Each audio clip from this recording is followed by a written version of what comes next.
estamos de volta para darmos continuidade ao nosso estudo sobre a visão panorâmica da Bíblia. E no momento nós estamos estudando as epístolas paulinas e nós já sabemos que esses ensinos, não é, do apóstolo Paulo, bem como das epístolas gerais também, porque são os ensinos apostólicos, né?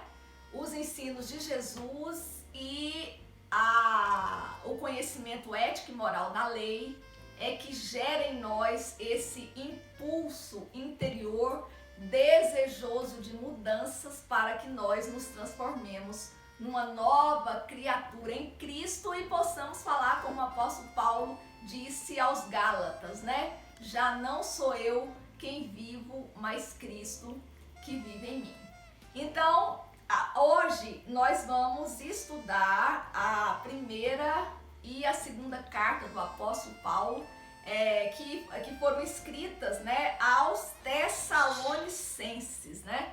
O apóstolo Paulo teve uma experiência interessante lá na cidade de Tessalônica. Ele foi muito perseguido lá em Tessalônica, a ponto de ter saído corrido para Bereia. Lá em Bereia, os irmãos aceitaram bem a palavra do Senhor e estavam realmente crescendo no Senhor. E enquanto o apóstolo Paulo ensinava para eles, eles iam conferindo, né, com o Antigo Testamento que eles tinham em mãos. Mas acontece que os tessalonicenses saíram de Tessalônica e foram ainda perseguindo o apóstolo Paulo, a ponto de ele ter que deixar também Bereia e ir para Atenas. E aí o que ocorre? De Atenas ele vai para Corinto. Como o apóstolo Paulo sabia da fúria dos tessalonicenses que não aceitaram a palavra do Senhor, o apóstolo Paulo ficou sempre preocupado com os irmãos lá em Tessalônica, como eles estariam vivendo, né? Então, por isso, ele envia Timóteo para saber como estão. Ele tem notícia dos irmãos, né, por meio de Timóteo, e por isso, então, resolve escrever essa carta, né?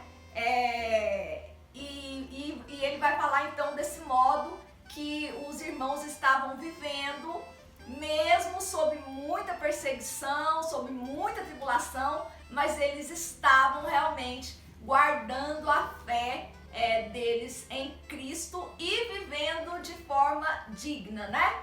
Então, nós podemos ver que a carta vai tratar desse trabalho do apóstolo e o estado da igreja, né?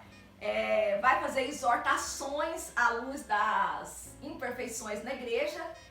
O trabalho do apóstolo Paulo e o estado da igreja está lá no capítulo 1 e vai até o capítulo 3, as exortações à luz das imperfeições da igreja do capítulo 4 ao 5, e depois a saudação e as bênçãos finais, conforme nós sabemos que é a estrutura da carta, né? Tem sempre a saudação inicial e a saudação final e as bênçãos finais.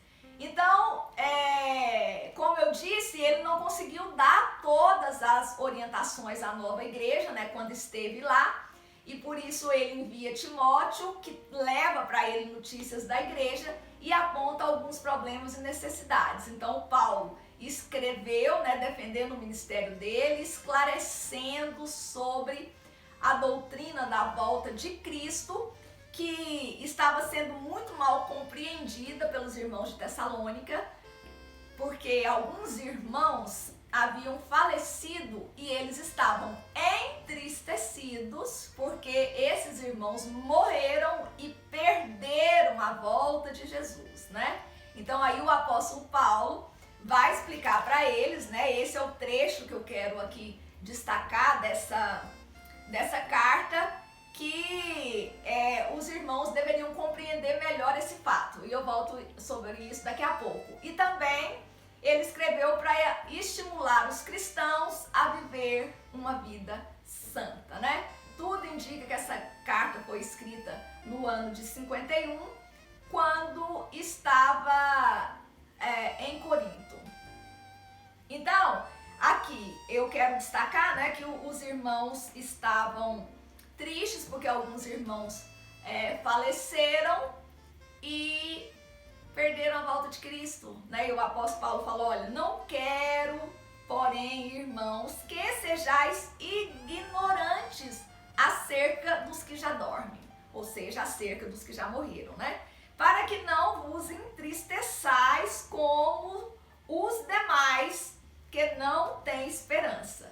Porque se cremos que Jesus morreu e ressuscitou, assim também aos que em Jesus dormem, Deus os tornará a trazer com ele. Então aqui o apóstolo Paulo vai dar um ensinamento muito profundo acerca da ressurreição, né? Acerca da ressurreição daqueles que morreram antes de Jesus voltar, não é?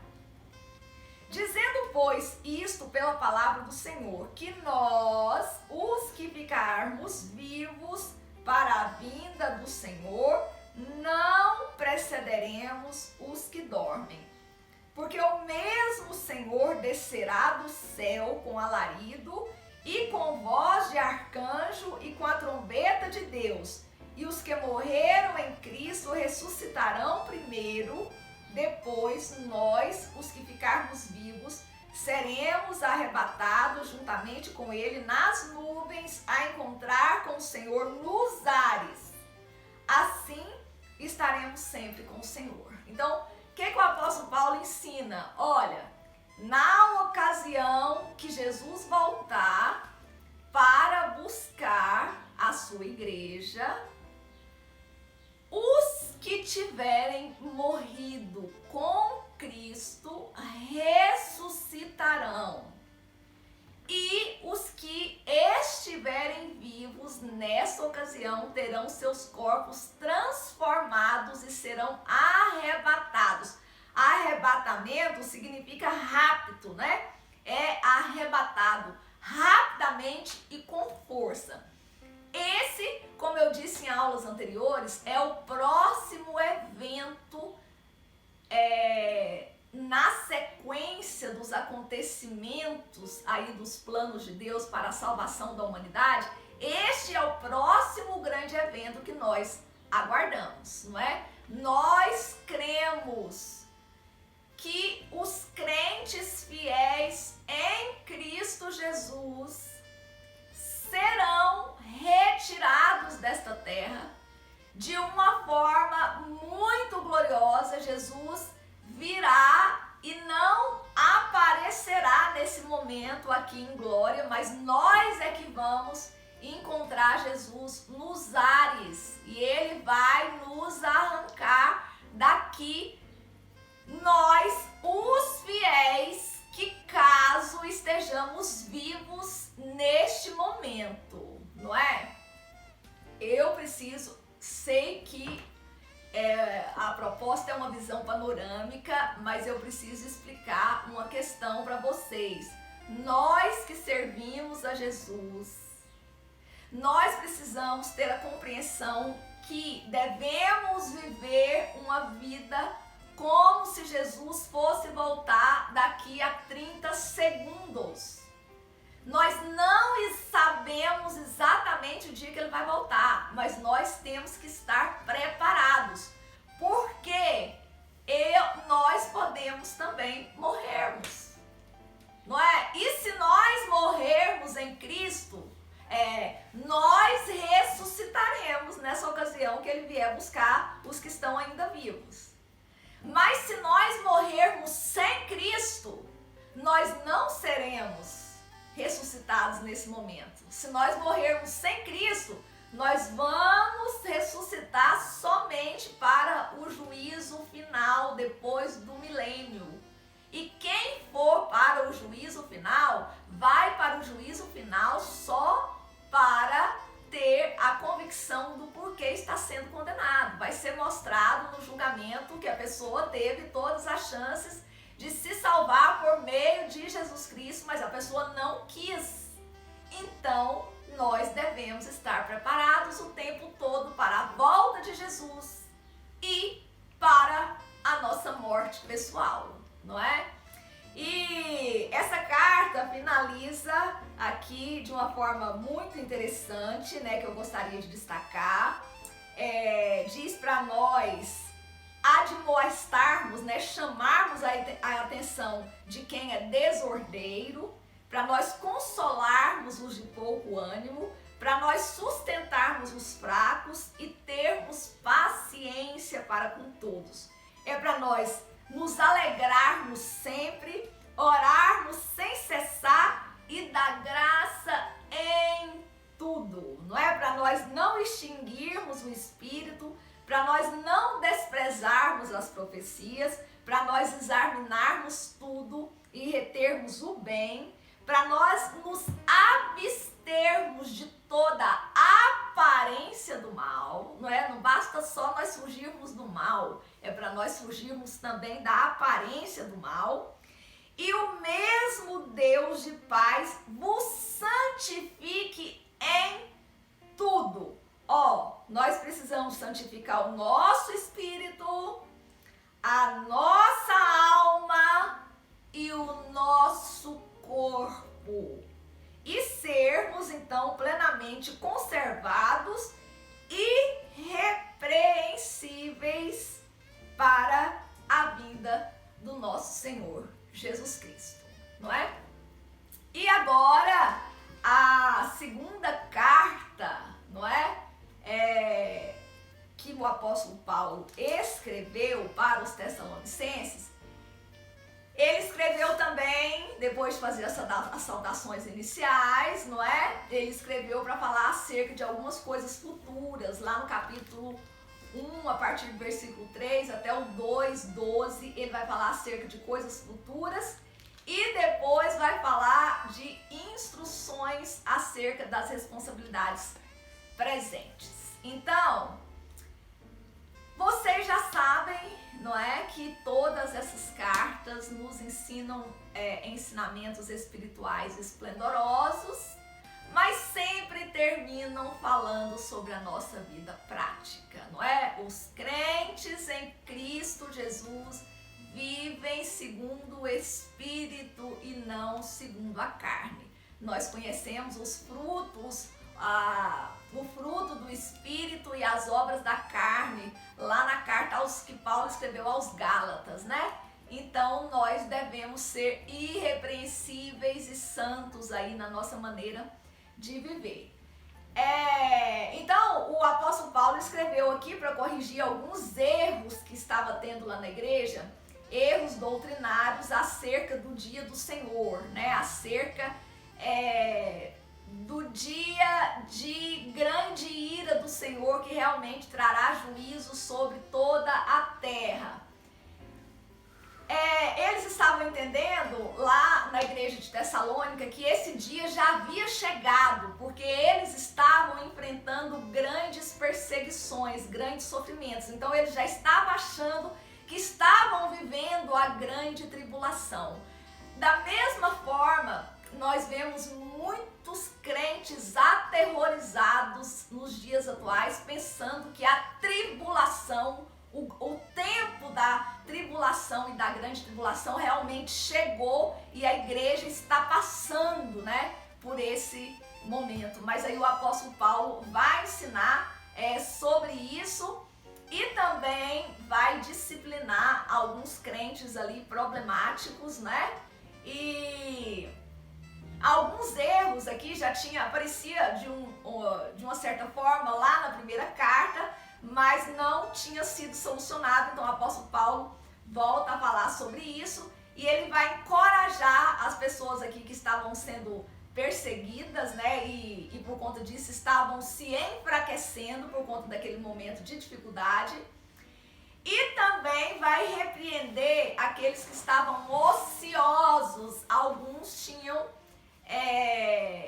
resolvido parar de trabalhar, né, para esperar Jesus, não queriam mais trabalhar.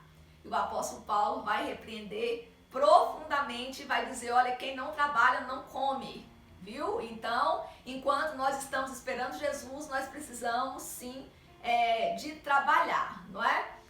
E a data mais provável dessa carta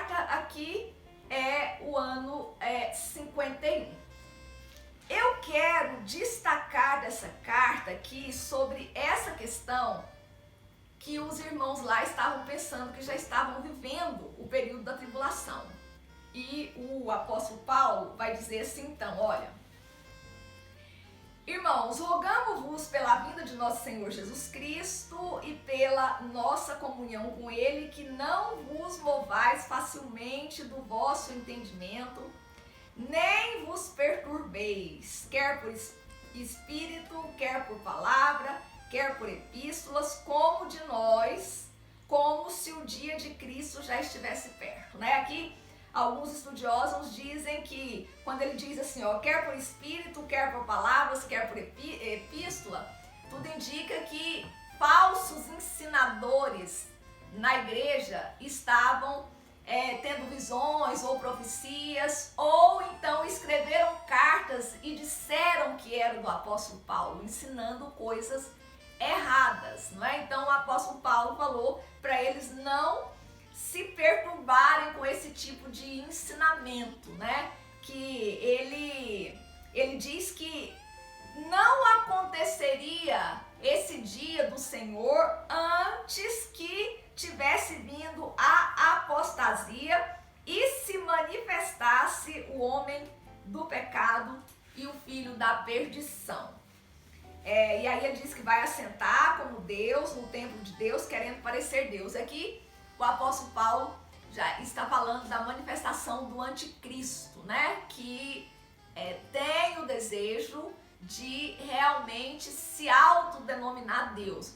Vocês não se esqueçam que o pecado de Adão e Eva foi o desejo de ser como Deus, conhecendo o bem e o mal, não é? Então, assim como houve esse anseio em Satanás de ter a força de Deus, o homem também teve esse anseio, né? Então, aqui o anticristo, ele se assentará como Deus no templo de Deus, querendo realmente parecer querendo parecer Deus, né?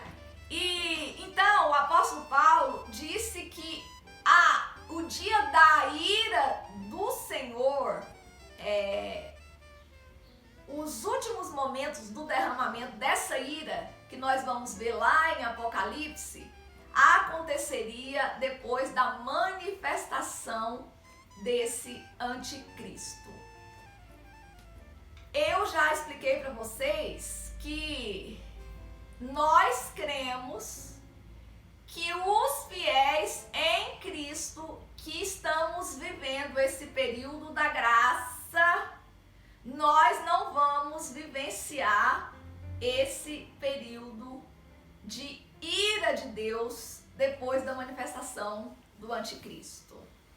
Eu não creio em hipótese nenhuma, eu não tenho tempo aqui, a visão é panorâmica, para mostrar em todos os textos aqui da Bíblia que me fazem ter essa fé que Jesus ou vai permitir que eu morra antes, ou se eu estiver viva, ele virá e me arrebatará dessa terra, para que eu não tenha que enfrentar as agruras desse tempo, porque a Bíblia diz que não houve e nem nunca haverá um tempo de tanto sofrimento como este tempo, não é? Então eu realmente creio que eu não enfrentarei esse período.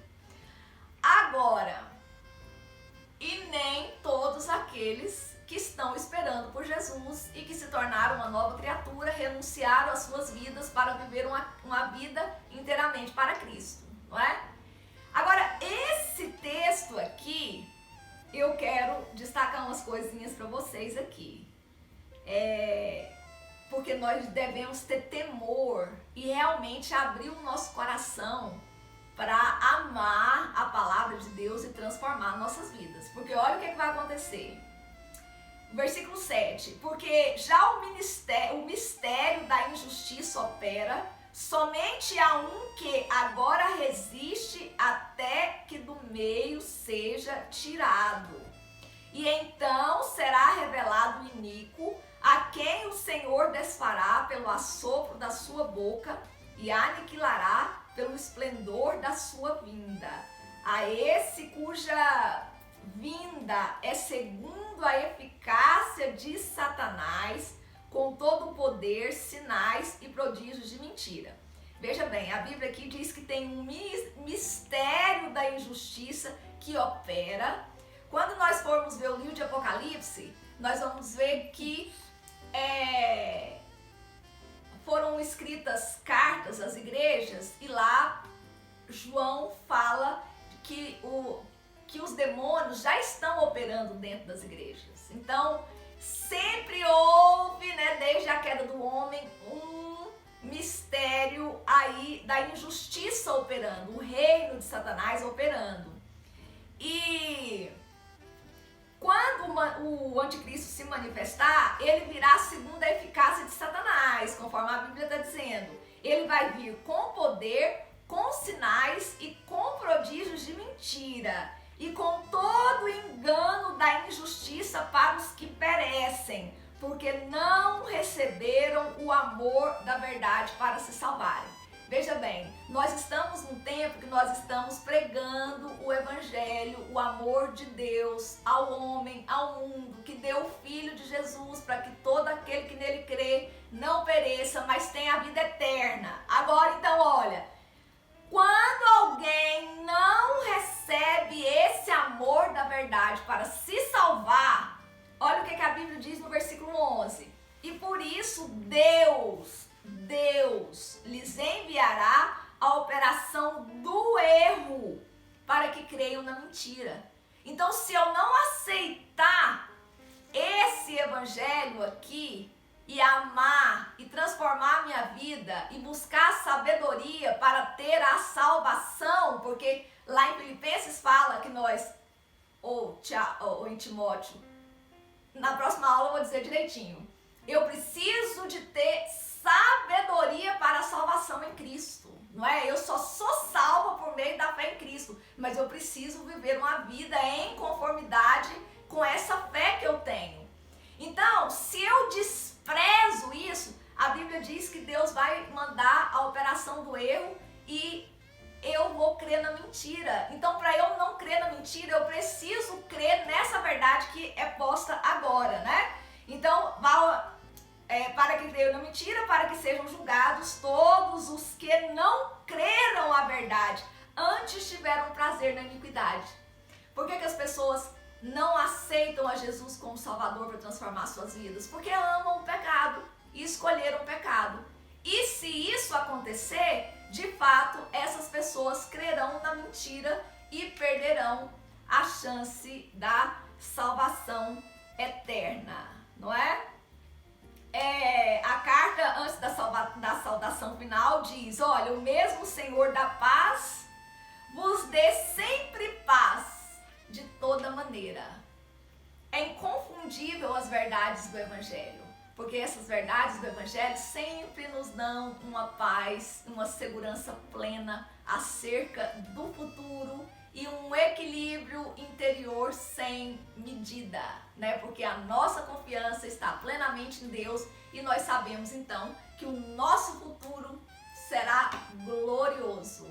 Até a próxima, para nós continuarmos o estudo que temos feito acerca da visão panorâmica da Bíblia. Até lá!